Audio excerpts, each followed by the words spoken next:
मरियम नवाज साहबा की जो कारकर्दगी है उसको कैसे देख रही हैं? सुपर वुमन है। क्या खास देखा? उन्होंने जो 1.5 महीने में किया है बुज़दार 3.5 साल में नहीं कर सका। आप देखें आते साथ ही उन्होंने रिलीफ पैकेज 30 अरब का दिया रमज़ान में। लेकिन किसी को मिला ही नहीं। कुछ को अगर नहीं भी मिला होगा तो ये तो होता है ना। मरियम नवाज साहबा बड़ा अवामी रंग लेके आ रही हैं, जिन्होंने पुलिस का यूनिफॉर्म पहन लिया। मुखालफिन को तो देखे ना, वो उनको तो आग लगी हुई है, उनको तो बहुत तकलीफ है, उनको तो ये हजम ही नहीं होता कि वो चीफ मिनिस्टर बन गई हैं। कि फोटो सेशन करती हैं टिकटॉक के ऊपर, जो है वो अपनी तशहीर बहुत कर रही हैं। हाँ, मेरी बात सुने, इसमें क्या बुराई है अगर टिकटॉक पे एक चीज़ आ जाती है, पूरी दुनिया में टिकटॉक चलता है, तो फिर ये सबसे पहले तनकीद ये होगी वो क्या कर रही है, वो तो कोई काम ही नहीं कर रही, हमें तो कुछ नज़र ही नहीं आ रहा है। फार्म 45 और 47 वाली ये हुकूमत क्या है, ये समझ नहीं आ रही लोगों को। अरे भाई, ये इनसे पूछे जो कि पागलों की तरह आए बाएं शाएं कर रहे हैं। 100 भी इलेक्शन करा लेंगे ना आप इस मुल्क में, इन्होंने नहीं मानना, इन्होंने केपी में मानना है। लगता है कि कोई ना कोई शिकायत है। किस इलेक्शन में शिकायत नहीं होती? पाकिस्तान में कोई इलेक्शन है जिसमें हमारे बड़े बड़े लीडर थे वो हार गए? पाकिस्तान खबर टीवी के वीडियोस देखने के लिए हमारा चैनल सब्सक्राइब करें और बेल आइकन पर क्लिक करें ताकि आप हमारी आने वाली वीडियोस देख सकें। देखते रहें पाकिस्तान खबर टीवी। अस्सलाम वालेकुम नाज़रीन, मेरा नाम मियां इम्तियाज़ है और मैं पंजाब असम्बली के अहाते में मौजूद हूँ। यहाँ पर रुकन सूबाई असम्बली उज़्मा कारदार मेरे साथ मौजूद हैं। इनसे बात करते हैं और इनसे जानते हैं। बहुत शुक्रिया मैडम, आपने वक्त दिया। कैसी गुजर रही है ये सेशन, कैसा गुजर रहा है? पिछले दौरे हुकूमत में भी आप MP थी, इसमें भी कौन सा बेहतर दौर था? देखें, बात सारी ये है कि हम जब इस ऐवान में आते हैं तो लोगों की मैंडेट को लेके आते हैं। हमारे कंधों पे बहुत भारी जिम्मेदारी होती है। यहाँ पे अपनी ज़ात के मतलब आप नहीं सोच सकते हैं। आपने ये देखना है कि किस तरह से आप अपने जो सूबे में लोगों को उनके मुश्किलात किस तरह हल कर सकते हैं, उसकी ज़िंदगी में बेहतरी किस तरह ला सकते हैं, खुशहाली कैसे ला सकते हैं। और हमारी जो लीडर हैं, चीफ़ मिनिस्टर हैं, उन्होंने तो अपने आप को वक्फ़ कर लिया है। वो तो दिन रात इसी काविश में है कि उन्होंने लोगों को किस तरह से उनकी ज़िंदगियों में आसूदगी लेके आनी है। तो मेरे लिए अब आना या पहले आना, मकसद एक था। मकसद था अवाम की खिदमत, खल्क़े खुदा की खिदमत। कर रही हैं? जो भी हमें प्लेटफॉर्म मिलता है, जो भी मौका मिलता है, ज़रूर मैं हर तरीके से हाज़िर हूँ और पहले भी कर रही थी, अब भी कर रही हूँ। मरियम नवाज साहबा की जो कारकर्दगी है उसको कैसे देख रही हैं ये चंद हफ्तों की? सुपर वुमन है।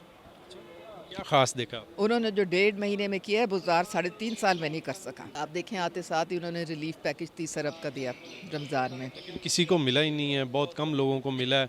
एक तवील कतार में खड़े होने के बाद पता चलता था आपका तो नाम ही नहीं। 65 लाख घरों को मिला, 2-2.5 करोड़ लोगों को फ़ायदा हुआ।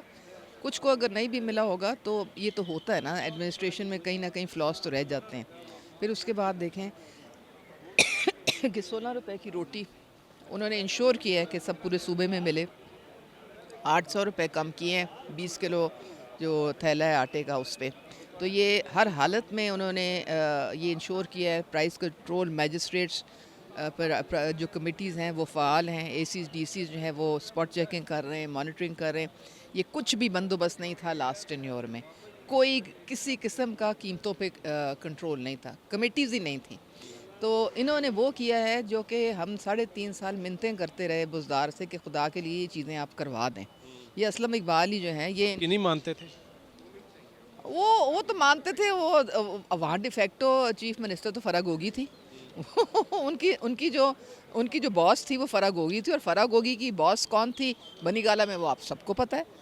तो वो तो पोस्टिंग और ट्रांसफ़र में उनकी सारी तवज्जो होती थी, किससे कितने पैसे बटोरने हैं, किससे कितने पैसे लेने हैं। उनके देखें, उनके अपने गांव में जाके वो ना MPA थी ना कुछ और थी, वहाँ पे पेरिस की तरह सड़कें बनी हुई हैं। और फिर वो ताहिर खुर्शीद इनका प्रिंसिपल सेक्रेटरी था, उसके थ्रू सारा अरबों का पैसा ये जो डेवलपमेंट का और ये रिश्वतें इन्होंने मनी लॉन्डर करके ये बाहर ले गए और अब ख़ुद भी भाग गए। कहाँ हैं वो? मरियम नवाज साहबा बड़ा अवामी रंग लेके आ रही हैं। आज उन्होंने पुलिस का यूनिफॉर्म पहन लिया और लोग मुखालफिन तनकीद भी कर रहे हैं। आप देख लें, मुखालफिन को तो देखें ना, वो उनको तो आग लगी हुई है, उनको तो बहुत तकलीफ है, उनको तो ये हजम ही नहीं होता कि वो चीफ मिनिस्टर बन गई हैं।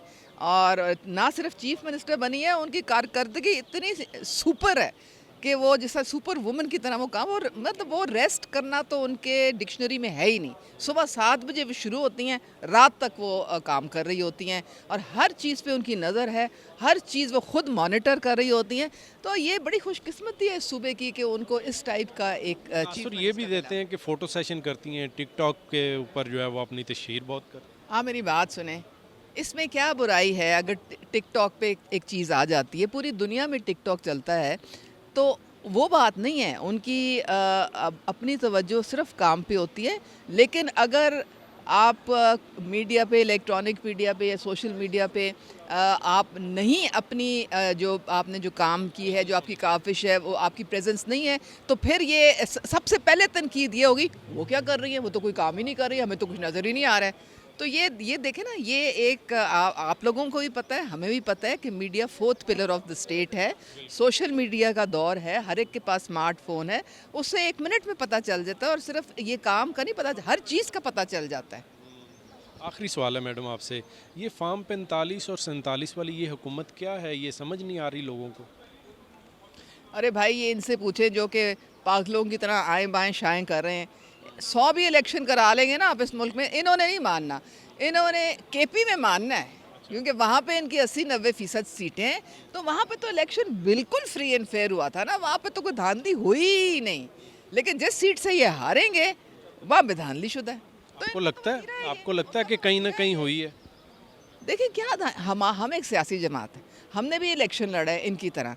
इनकी शिकायत हमारे से नहीं है, इनकी शिकायत इलेक्शन कमीशन से। वहाँ जाएं, वहाँ पे पिटिशन डालें, एपेलेट कोर्ट्स हैं, हाई कोर्ट है, सुप्रीम कोर्ट है।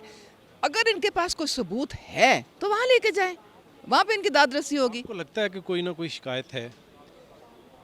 किस इलेक्शन में शिकायत नहीं होती? पाकिस्तान में कोई इलेक्शन है जिसमें हमारे बड़े बड़े लीडर थे वो हार गए?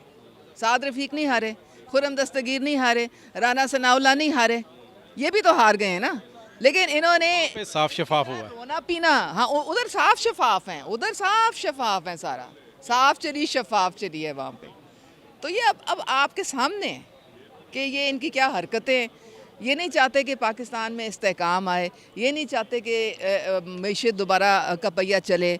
बस ये हर वक्त इंतशार, हर वक्त ये चाहते हैं कि श्रीलंका बन जाए पाकिस्तान। क्योंकि ये अगर पाकिस्तान सही डगर पे, सही डायरेक्शन मिल गई पाकिस्तान को, तो इनकी दुकान बंद हो जाएगी ना, फिर ये क्या चूरन बेचेंगे जाके लोगों को। बहुत शुक्रिया मैडम। उज़्मा कारदार मेरे साथ मौजूद थी और मौजूदा सियासी सूरत हाल के ऊपर जो है वो बात की जा रही थी। अपने मेज़बान मियाँ इम्तियाज़ को इजाज़त दीजिए। अल्लाह निगहबान।